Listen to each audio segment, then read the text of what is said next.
Hello everyone, मेरा नाम संस्कृति है। आज हम 26 मई 2025 के जितने भी महत्वपूर्ण करंट अफेयर्स हैं उन्हें डिस्कस करेंगे। वीडियोस छोटे होते हैं पर जितनी भी महत्वपूर्ण न्यूज़ होती है वो उसमें कवर होती है, इसलिए आप ज़्यादा से ज़्यादा लोगों को इसको शेयर कीजिए और चैनल को सब्सक्राइब कीजिए। आइए स्टार्ट करते हैं। अल्जीरिया न्यू डेवलपमेंट बैंक का 9वां सदस्य बना है। न्यू डेवलपमेंट बैंक जो कि ब्रिक्स देशों का एक बैंक है।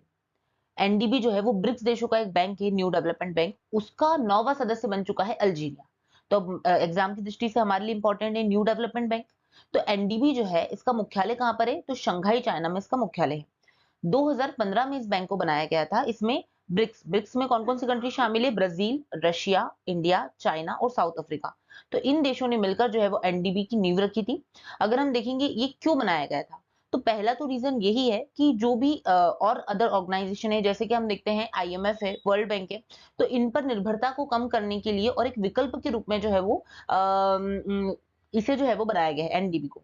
ठीक है, साथ ही इसका उद्देश्य अगर हम देखेंगे तो उभरते बाजार और विकासशील देशों में बुनियादी ढांचे और सतत विकास परियोजना के लिए संसाधन जुटाने के लिए बहुपक्षीय बैंक है। मतलब कि ये लोन देगा विकासशील देशों को, ताकि वहां पर जो है वो इंफ्रास्ट्रक्चर बन सके ज्यादा से ज्यादा, और सतत विकास परियोजना जो है उसके लिए उनको लोन मिल सके। ठीक है, सदस्य देश कौन कौन से हैं? Brazil, Russia, India, China, south Africa.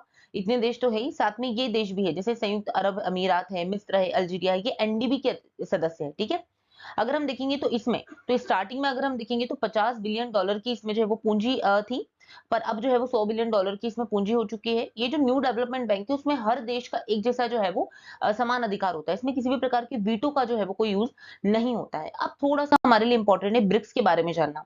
BRICS जो है, ब्रिक्स नाम का जो वर्ड है, ब्रिक नाम का वर्ड, ये जिम और नील के द्वारा दिया गया था 2001 में। ब्रिक का फुल फॉर्म था ब्राजील, रशिया, इंडिया और चाइना। ये 2006 में बन चुका था। 2009 में इसकी ऑफिशियल बैठक हो चुकी थी रशिया में। पर अगर हम देखेंगे कि साउथ अफ्रीका 2010 में इसमें शामिल हुआ, तब से इसका नाम जो है वो ब्रिक्स हुआ है। 2024 में ब्रिक्स में 4 और नए मेंबर ऐड हुए हैं, मिस्र, इथोपिया, ईरान और यूएई। इसके साथ ही इंडोनेशिया भी ऐड हो चुका है। तो अभी ब्रिक्स में 10 मेंबर्स हो चुके हैं। पहली बैठक हम देख चुके हैं। प्रथम औपचारिक ब्रिक्स शिखर सम्मेलन 2009 में रशिया में हुआ है। हम देख लेते हैं अल्जीरिया के बारे में, जो भी शामिल हुआ है न्यू डेवलपमेंट बैंक के अंतर्गत। तो अल्जीरिया अगर हम देखेंगे तो ये जो अफ्रीका कॉन्टिनेंट है, यहाँ पर आपको अल्जीरिया की लोकेशन है। ये अल्जीरिया अगर हम देखेंगे, इसकी राजधानी क्या है? तो अल्जियर्स है। यहाँ पर इस्लाम धर्म जो है वो माना जाता है। और अफ्रीका में क्षेत्रफल की दृष्टि से सबसे बड़ा देश जो है वो है अल्जीरिया। आगे बढ़ते हैं। अब देखते हैं कि नोवाक जोकोविच ने रचा इतिहास। 100 एटीपी टाइटल जीतने वाले तीसरे प्लेयर बने हैं। नोवाक जोकोविच जो है उन्होंने 100 एटीपी, तो एटीपी क्या है? तो ये जो है वो एक टेनिस से रिलेटेड जो है वो एक टाइटल है। तो 100 एटीपी टाइटल जीतने वाले तीसरे प्लेयर बन चुके हैं नोवाक जोकोविच। तो नोवाक जोकोविच कौन है? टेनिस से रिलेटेड जो है वो खिलाड़ी है ये। दूसरा, इनका संबंध जो है वो सर्बिया से है, और ये तीसरे ऐसे प्लेयर बन चुके हैं। तो पहले दो प्लेयर कौन रह चुके हैं? तो जिमी कॉर्नर्स और रोजर फेडरर। ठीक है, ये दो ऐसे रह चुके हैं। इसके बाद ये तीसरे खिलाड़ी बन चुके हैं जिन्होंने 100 एटीपी टाइटल जीता है। नोवाक जोकोविच जो है वो 24 ग्रैंड स्लैम भी जीत चुके हैं। तो एक अच्छा इतिहास रहा है इनका, नोवाक जोकोविच का। और ये जो है वो टेनिस से संबंधित है, इतना हमें पता होना चाहिए। आगे बढ़ते हैं। अब देखते हैं कि भुगतान प्रणालियों के नियमन पर्यवेक्षण के लिए 6 सदस्यीय बोर्ड बनेगा। पेमेंट सिस्टम जो है उसको रेगुलेट करने के लिए आरबीआई के द्वारा एक 6 सदस्यीय बोर्ड बनाया जा रहा है। अब ये क्या पहली बार बनाया जा रहा है? नहीं, इसके पहले जो है वो भुगतान प्रणाली के लिए एक बोर्ड काम करता है, जिसे बोलते हैं निकाय भुगतान एवं निपटान प्रणाली नियमन एवं पर्यवेक्षण बोर्ड। अब इसकी जगह जो है वो भुगतान प्रणालियों के लिए ये जो बोर्ड बनाया गया है, जिसकी अधिसूचना जारी करी, वो लेगा। ठीक है, अधिसूचना के मुताबिक ये जो भुगतान विनियामक बोर्ड बनेगा, इसमें 6 मेंबर होंगे। एक तो जो आरबीआई के गवर्नर है वो इसके भुगतान नियामक बोर्ड के अध्यक्ष होंगे। आरबीआई के डिप्टी गवर्नर जो है वो यहाँ पर क्या होगा, इस बोर्ड के प्रभारी होंगे। इसके अलावा केंद्रीय बोर्ड के द्वारा नामित एक व्यक्ति, तो 3 सदस्य तो आरबीआई से हो गए, और 3 सदस्य जो है वो सेंट्रल गवर्नमेंट अपॉइंट करेंगे। इस प्रकार इसमें क्या आएगा, हर एक सदस्य के पास में एक वोट होगा। तो ये जो भुगतान विनियामक बोर्ड है, इसकी अधिसूचना जारी करी है आरबीआई ने। तो ये हमारे लिए महत्वपूर्ण है। और इसमें कितने मेंबर होते हैं? तो 6 मेंबर होते हैं। 3 मेंबर आरबीआई से और 3 मेंबर सेंट्रल गवर्नमेंट से। आगे बढ़ते हैं। अब देखते हैं कि इसरो ने 2025 को गगनयान वर्ष घोषित किया है। गगनयान क्या है? तो गगनयान जो है वो इसरो के द्वारा भेजा जाएगा एक मानव युक्त मिशन।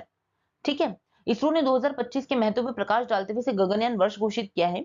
अब ये गगनयान के तहत क्या होगा, लियो यानी कि लो अर्थ ऑर्बिट, यानी कि ये जो है वो सबसे निचली कक्षा होगी। ठीक है, अंतरिक्ष में अगर हम भेजेंगे तो वहां पर मानव अंतरिक्ष उड़ान का ये मिशन होगा।